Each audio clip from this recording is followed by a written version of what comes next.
E aí, gente, tudo bom? Passando rapidinho aqui antes de começar o vídeo para pedir desculpas, porque quando eu fui explicar o último dos argumentos do Zenão, eu acabei cometendo um pequeno erro de fala que eu repeti ao longo da explicação inteira e eu não pude voltar a gravar por algumas questões pessoais aqui em casa, etc. Então eu fiz uma edição e eu acho que eu consertei direitinho. Talvez fique um pouco engraçado, fique um pouco diferente, mas foi a resolução que eu achei. Eu espero que vocês não se importem. Não compromete o entendimento do que está sendo dito, até onde eu pude perceber, mas ficou um pouco estranho. Então eu espero a compreensão de vocês em relação a isso e espero que não aconteça de novo. E aí pessoal, tudo bom? Sejam bem-vindos a mais um vídeo aqui do canal do Aldrin, que é o meu canal, e o meu nome é Aldrin Carvalho, e nós estamos aqui para continuar a resenha da história da filosofia do Giovanni Reale e do Dario Antiseri. Bem, essa aula aqui é praticamente uma continuação do último vídeo. No último vídeo nós falamos sobre Parmênides de Eleia, e hoje falaremos de Zenão de Eleia, que foi um discípulo do Parmênides e que levantou alguns outros argumentos, bem interessantes até, para sustentar a doutrina do mestre, que começou a sofrer várias críticas. Como a gente viu no vídeo passado, a teoria do Parmênides leva a algumas conclusões bem estranhas, bem contraintuitivas, bem que fogem muito do senso comum entendido como aquilo que nós percebemos naturalmente. A razão parece que dá testemunho de uma coisa e os sentidos dão testemunho de outra. E aqui diz o Reale que os adversários do Parmênides preferem adotar outro caminho, que não o do Parmênides, né, que é o caminho da razão. Isto é, eles buscam mostrar no concreto, com exemplos bem evidentes, que o movimento e a multiplicidade são inegáveis. E aí vai aparecer o Zenão, que segundo o Reale aqui, vai nascer em Eleia entre o final do século VI e o princípio do século V a.C., e tem alguns dados biográficos bem interessantes do Zenão, porque ele vai dizer que foi um homem de uma natureza singular, tanto na doutrina dele como na própria vida. Parece que ele lutou pela liberdade contra um tirano e foi aprisionado. E quando foi submetido à tortura para confessar os nomes dos companheiros com os quais tramaram o complô, ele próprio cortou a própria língua com os próprios dentes e cuspiu na face do tirano que estava torturando. Parece que uma outra variante da tradição conta uma outra história um pouco diferente, mas que também é muito legal. Não é menos surpreendente, vamos dizer assim. Parece que ele denunciou, nesse momento em que ele foi confrontado e foi intimado a denunciar os seus amigos que estavam tramando o complô junto dele, ele denunciou os mais fiéis partidários do tirano. E desse modo fez com que fossem eliminados pela própria mão do tirano, que assim se auto-isolou e se auto-derrotou. Essa narração reflete maravilhosamente o procedimento dialético que Zenão seguiu na filosofia. De seu livro só nos chegaram alguns fragmentos e testemunhos. Aí vocês já veem que existe que o cara realmente era esperto. Vocês já podem ver que ele tinha uma mentalidade um pouco diferenciada, ele tinha um poder argumentativo interessante. De alguma forma, o compromisso dele com a verdade era tanto que ele tinha uma capacidade boa de argumentar. A questão da dialética. Vai dizer o Reale aqui que é no Zenão que nasce a dialética. A gente mencionou que talvez fosse no Heráclito, mas talvez no Heráclito já fosse talvez um primeiro elemento que viria a se tornar a dialética finalmente com o Zenão. Por que Zenão seria o pai da dialética? Bem, o método que ele decide adotar para defender as doutrinas do mestre dele, ou seja, do Parmênides, não é simplesmente reforçar a doutrina do Parmênides, mas mostrar o absurdo da conclusão contrária ao argumento do Parmênides. Então, as pessoas, os opositores do Parmênides, tentavam derrubar a teoria do Parmênides com base na evidência do movimento, da multiplicidade. O Zenão vai então mostrar o quão a ideia do movimento e da multiplicidade são absurdas. Isso também é um tipo de um recurso argumentativo, vamos dizer assim, que existe na filosofia até hoje, que é a redução por absurdo. Quer dizer, você pega uma ideia e leva até as últimas consequências e demonstra que a ideia é absurda com base na conclusão absurda a qual ela leva. Diz aqui o Reale que o Zenão, então, ele vai elencar 4 argumentos, ele vai seguir essas quatro vias para demonstrar que o movimento é absurdo. E quais serão esses argumentos? Primeiro é o argumento da dicotomia, depois o argumento de Aquiles, depois o argumento da flecha e, por fim, o argumento da velocidade. Vamos falar um pouquinho de cada um deles, então. Comecemos, então, pelo argumento da dicotomia. Como é esse argumento? Bem, vai dizer aqui o Reale que parece que os opositores do Parmênides estavam levantando contra a teoria dele a seguinte objeção. Bem, se nós vemos que um móvel, algo que se move, sai de um ponto e alcança a sua meta, logo é impossível que o movimento seja impossível. Logo é evidente que há um movimento. E aí o Zenão vai falar o seguinte: não, isso é impossível. É impossível que algo parta de um ponto e chegue ao outro.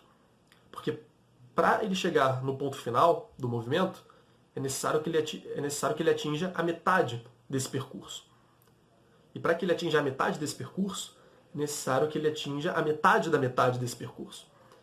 E para que ele atinja a metade da metade desse percurso, é necessário que ele atinja a metade da metade da metade desse percurso. Ou seja, eu estou aqui na cama e eu quero alcançar aquela parede ali, aquele armário daquela parede. Para eu alcançar o final do meu movimento, eu preciso alcançar antes a metade do trajeto, que é mais ou menos aqui. Mas antes de eu alcançar a metade do trajeto inteiro, eu preciso alcançar a metade da metade do trajeto, que é aqui. Mas antes de alcançar a metade da metade do trajeto, eu preciso alcançar essa outra metade. E assim indefinidamente. E o que o Zenão vai falar é que exatamente por ter literalmente essa infinitude de pontos que precisam ser alcançados antes de chegar ao ponto final, é completamente impossível que se alcance o fim. A mesma lógica do primeiro argumento é a mesma do segundo, que é o argumento de Aquiles. No que consiste esse argumento? Basicamente a lógica é a mesma, mas o que ele diz? Ele vai dizer que se em uma corrida entre Aquiles, o homem mais rápido da Grécia, um grande corredor, e uma tartaruga, nossa tartaruga ninja aqui, se a tartaruga começar com um pouco de vantagem que seja, ela ganhará a corrida. Ou melhor, Aquiles jamais a ultrapassará. Por que isso? Bem, pelas razões que já falamos no outro argumento, mas vamos repetir. Quando Aquiles tentar alcançar a tartaruga, não será mais possível, porque a tartaruga já vai ter andado um pouquinho mais. Um pouquinho que seja. E quando Aquiles for tentar alcançar o movimento que a tartaruga já fez, ela já vai ter dado mais algum pouco movimento. E assim por diante. Portanto, Aquiles nunca conseguirá alcançar a tartaruga, pois sempre haverá mais um pouco que ele precisará andar. O terceiro argumento é o argumento da flecha. E ele vai dizer aqui que, a princípio, quando uma flecha é atirada de um arco, a opinião comum crê que ela está em movimento. Mas, na verdade, ela está parada. Em cada um dos instantes em que o tempo de voo é divisível, a flecha ocupa um espaço idêntico. Mas aquilo que ocupa um espaço idêntico está em repouso. Então, se a flecha está em repouso em cada um dos instantes, deve estar também na totalidade, na soma de todos os instantes. Ou seja, se você separar cada um dos instantes da trajetória da flecha, você vai ver que ela sempre ocupa o mesmo espaço. Mas aquilo que sempre está ocupando o mesmo espaço não está se movendo. Logo, a flecha jamais alcançará o alvo. A flecha, na verdade, está parada, está em repouso. E, por fim, o quarto argumento, que é o argumento da velocidade, vai ter a seguinte estrutura. Ele vai concluir que a velocidade é relativa e, como a velocidade é uma propriedade essencial do movimento, tudo que se move, move sem alguma velocidade, então, logo, o movimento também é relativo. Vamos ver como isso funciona. Bem, vocês podem ver aqui que temos um primeiro instante, esse aqui é o primeiro instante, tem outros mais para lá no quadro, a gente vai ver depois, mas nesse primeiro instante, a gente tem aqui vários espaços, digamos assim, várias unidades de espaço, e aqui temos um corpo que ocupa 4 unidades de espaço e que outro que ocupa 4 unidades de espaço. Cada um desses dois corpos, percebam, está em movimento. O corpo B está indo para cá e o corpo C está indo para cá. Num segundo instante, nós podemos ver que eles já se deslocaram cada um. Uma casa. Uma unidade de espaço. Podem comparar aqui com aqui, ok? Então a gente vê aí que a velocidade que eles estão indo é basicamente uma unidade de espaço por instante. Né? Nesse T aleatório aqui, vamos colocar como instante. Num terceiro instante, veremos que eles estarão ocupando a mesma posição. Mas tem um problema aí. Porque, como a gente pode ver aqui no primeiro instante e no segundo, e no terceiro também, cada um dos corpos estava indo a uma unidade de espaço por instante. Uma casa. Por instante. Só que cada um deles percebam, nenhum deles estava ocupando o mesmo espaço do outro corpo, em nenhuma das suas partes. Aqui já estão. Mas aqui ainda não. Eles não se encontraram ainda, e cada um tem 4 espaços de dimensão. Como que apenas em 2 tempos, em 2 instantes, eles conseguiram ficar iguais? Conseguiram ficar ocupando a mesma posição? Se o movimento é objetivo, isso aqui não faz sentido nenhum, porque cada um desses corpos ocupa 4 espaços e aqui eles estão totalmente separados. Se eles estão indo a uma casa por instante, para esse ficar na mesma posição que esse, deveria levar 4 instantes. 1, 2, 3, 4 casinhas de espaço precisariam ser avançadas. E numa velocidade de uma casa por instante, isso necessitaria de 4 instantes. Mas não, isso não acontece. Ao passar 2 instantes, eles já se encontram lado a lado, ocupando as mesmas posições. Percebam que a conclusão se impõe completamente de que o movimento é relativo. Quando a gente fala que esse corpo daqui e esse aqui estão a uma casa por instante, é em relação a essas posições fixas. Mas esse em relação a esse está muito mais rápido. Tanto que conseguiu andar essa distância toda nesse mesmo tempo. Eles conseguiram se aproximar muito mais em menos tempo.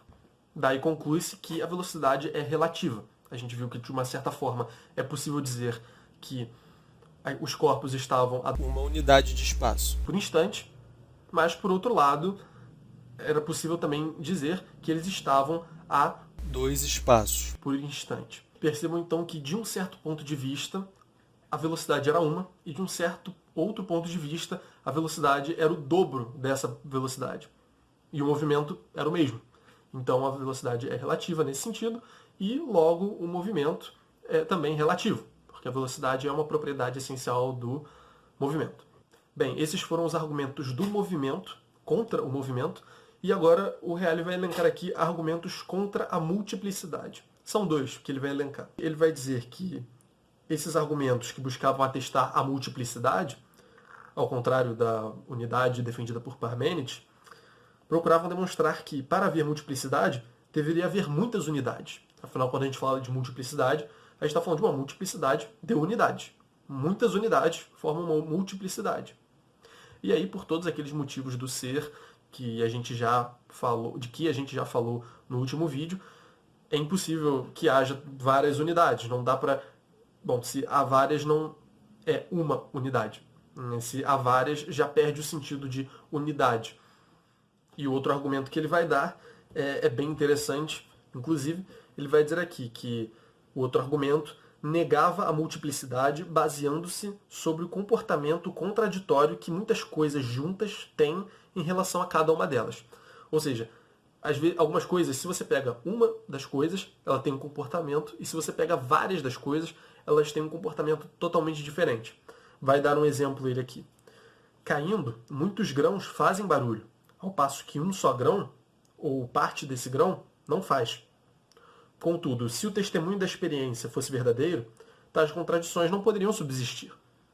Porque, bem, se a unidade tem uma característica e as muitas unidades, por assim dizer, não têm, ou têm uma característica diferente, claramente existe um descompasso entre a razão e os sentidos.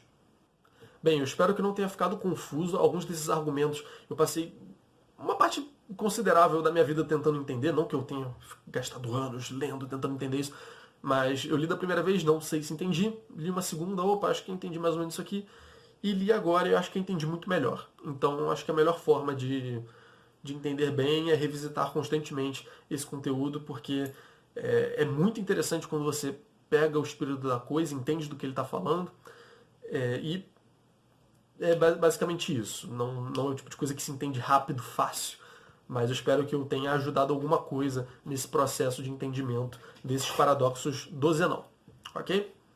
Esse foi o vídeo. Muito obrigado a todo mundo aí que assistiu. Espero ter ajudado.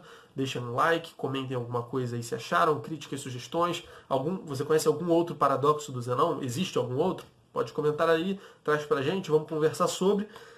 E é basicamente isso, ok? Obrigado, gente. Tchau, tchau.